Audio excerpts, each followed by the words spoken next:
Hi, my name is Sydney Ezere. I'm going to be doing vlog 1 and entry 1 in CLM.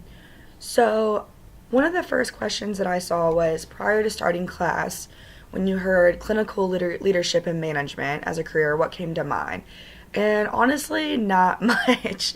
Um, I knew it's something always I've been interested because I'm hoping to be a future speech language pathologist, but pretty much just the basis of what I was getting from it is that in healthcare there is going to be a lot of management positions and job positions where you're going to be practicing a very professional and leadership role.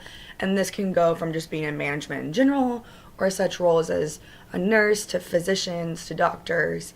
And to do well in your job, you need to have certain skills. So that's pretty much what I thought of it beforehand. So after the first real week of class, a lot of new ideas were brought to my mind, especially last week when we were going over PowerPoints and asking, like, what makes a good leader.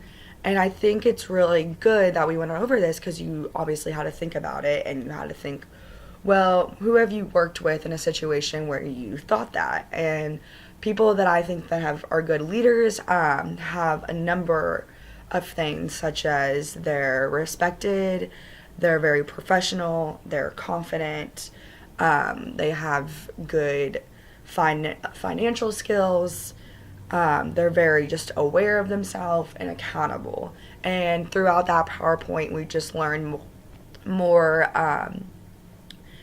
descriptors and factors that make a good leader. And we didn't really go over much as management, but I think we really hit on what makes a good leader and how it's really important to have ability to influence your peers and people around you to make a happy, good work setting, because no one wants to go into their job dreading it. And I think having positive, like I said, great leaders around you can really make it a better experience and better the workforce around everyone. And then some things that I would still like to know throughout the semester is just kind of the structure of management itself. I don't really know how that exactly works, kind of how does management affect people that are such as like nurses or other workers or doctors. Like I said, I'm going to be a speech language pathologist, so I would just like to see how I kind of come into play in all of that. And like I said, when there is an issue with just management and then say a nurse, how do those issues get worked out?